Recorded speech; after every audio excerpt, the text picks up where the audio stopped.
Assalamualaikum warahmatullahi wabarakatuh. Saya Putri Isnaini Ramadini, NIM 214030055 dari Prodi Manajemen Bisnis Syariah kelas 1B. Saya akan melaksanakan tugas ujian akhir semester mata kuliah pengantar manajemen tentang manajemen konflik. Langsung saja, terdapat kasus seorang perawat bernama Rahma berusia 48 tahun dan pengalaman bekerja selama 20 tahun, merupakan manajer keperawatan di unit perawatan penyakit dalam di sebuah rumah sakit. Dia memiliki keinginan untuk melakukan renovasi pada unit perawatan yang dipimpinnya, dan beliau pun menemui direktur keperawatan di rumah sakit tersebut. Ketika bertemu dan menyampaikan keinginannya, ternyata menurut direktur keperawatan, rumah sakit hanya memiliki biaya untuk renovasi 1 unit saja untuk tahun ini. Dan direktur mengatakan bahwa sudah ada perawat Tono, usia 56 tahun dan pengalaman bekerja selama 28 tahun, yang merupakan manajer keperawatan di unit perawatan ICU. Dia juga mengajukan proposal untuk renovasi.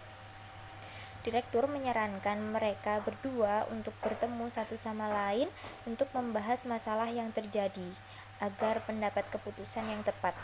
Perawat Rahma dan perawat Tono sebelumnya juga pernah berkonflik tentang penyusunan standar tindakan keperawatan, sehingga mereka pun jarang menjalin komunikasi secara langsung.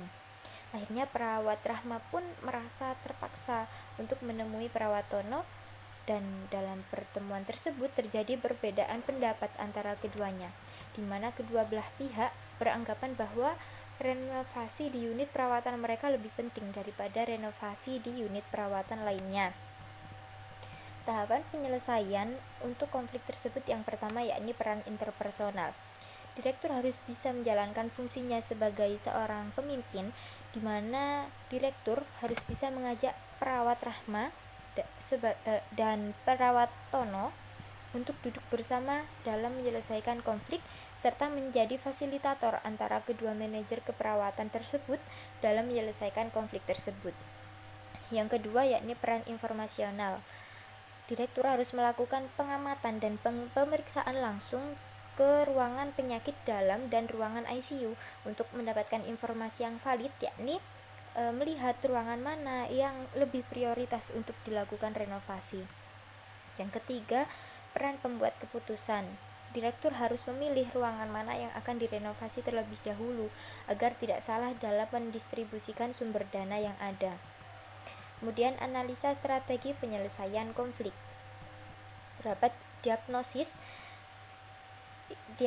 identifikasi batasan konflik yang terjadi, kemudian mengidentifikasi penyebab konflik seperti kurangnya komunikasi yang terjalin antara perawat Tono dan perawat Rahma dapat menyebabkan komunikasi antara dua belah pihak sulit tercapai. Kemudian keragaman yang menjadi sumber konflik potensial adalah budaya, gender, posisi atau jabatan, pengalaman, bahkan usia. Kemudian yang ketiga, identifikasi sumber daya yang dapat dioptimalkan. Sebelum menentukan strategi untuk menyelesaikan konflik, direktur harus melakukan pengkajian faktor-faktor yang dapat mempengaruhi penyelesaian konflik. Salah satunya yakni sumber daya manusia. Kemudian identifikasi strategi penyelesaian konflik. Kemudian terdapat intervensi penanganan yang digunakan yakni fasilitasi, mediasi, dan arbitrasi. Direktur pada ketiga strategi tersebut melibatkan pihak ketiga, di mana pihak ketiga ini yakni direktur keperawatan. Fasilitasi dilakukan dengan cara mempertemukan kedua belah pihak yang berkonflik untuk membangun komunikasi dua arah, misalnya dalam suatu rapat. Mediasi di mana pihak ketiga membantu menjalin hubungan yang baik antara kedua belah pihak yang berkonflik. Kemudian arbitrasi yakni proses selanjutnya dari mediasi, di mana pihak ketiga akan mendengarkan persepsi atau sudut pandang kedua belah pihak. Dalam hal ini kesepakatan yang mungkin ditawarkan dengan menggunakan prinsip kompromi, yakni melakukan renovasi tahap pertama di kedua unit dengan biaya operasional dibagi menjadi dua, yakni 50% untuk unit penyakit dalam, kemudian 50% untuk unit ICU. Kemudian di tahun selanjutnya renovasi dilanjutkan. Ataupun yang kedua yakni unit perawatan ICU melakukan renovasi fisik dengan biaya 75%, sedangkan unit penyakit dalam membeli perlengkapan sekunder untuk unitnya dengan biaya 25%. Dan di tahun berikutnya dilakukan barter, yakni unit penyakit dalam mendapatkan 75% untuk renovasi fisik dan unit ICU mendapatkan 25% untuk melengkapi sarana dan prasarana lainnya.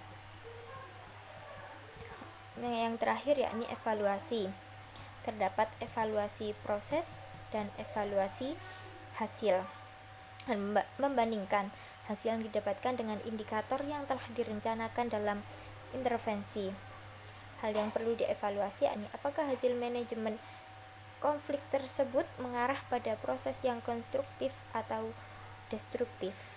Terima kasih, cukup sekian. Wassalamualaikum warahmatullahi wabarakatuh.